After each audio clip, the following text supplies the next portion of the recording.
To discuss, let's bring in Shai Franklin, Middle East analyst and partner at Gotham Government Relations. Shai, welcome. Israel's new Knesset, the new parliament, was sworn in. Is it going to be much different than the outgoing parliament, though? Is this time around going to be different in the sense that we're going maybe to see a stronger opposition to Prime Minister Benjamin Netanyahu? Maybe a stronger, more consolidated opposition. So we'll be hearing that more. The messaging maybe will be more disciplined.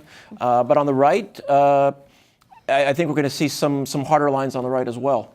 Some of the new members coming in, or members of the coalition who are going to get the ministries. Remember, as of course you know very well, the government in Israel and the Knesset are really are connected. So a lot of what plays out in the coalition politics in the cabinet, when the government meets, is also going to be playing out on the Knesset floor.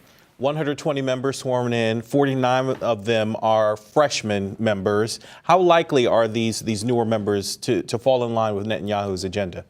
Well, the ones that are part of they'll fall in line with each individual party's agenda. Right. Likud has the largest faction, but the party discipline is much stronger in Israel. But there's always jockeying within Likud. Sure.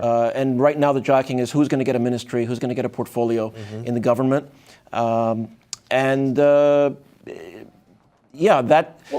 Sorry, go ahead. Well, there's still a bit of time before Netanyahu will form his government, I think, until mid-May, and he might ask for an extension from President Reuven Rivlin. But once he forms this government, there are a lot of challenges on the table. There is the deal of the century, the looming release around June after the Ramadan fast, and also Netanyahu, before the elections, he vowed to annex Jewish settlements in the West Bank. There's the investigations. Netanyahu might be indicted. Yeah. How do you see all of this playing out? Well, the justice minister, it could potentially be Bezalel Smotrich, who is very right-wing, both in terms of any peace or annexation of the West Bank settlements, and also internally within Israeli society. Sure. So that's going to be pressuring him. Avigdor Lieberman, of course, who will be coming into the coalition, could be the defense minister, also is very pro-settlement.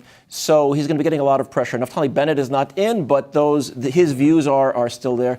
And again, back to Smotrich, the Judiciary Ministry, the Justice Ministry could be more hardline than the outgoing Minister Shaked.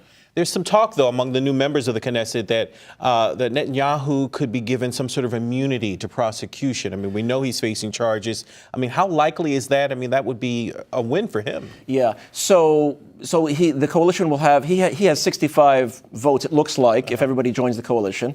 5 of those votes are for Kulano, which has made it very clear that they will not support immunity for Netanyahu. So without those 5 votes, he does not have a majority. Right. So it's unlikely. All right. Shai Franklin, Middle East analyst, thank you, as always.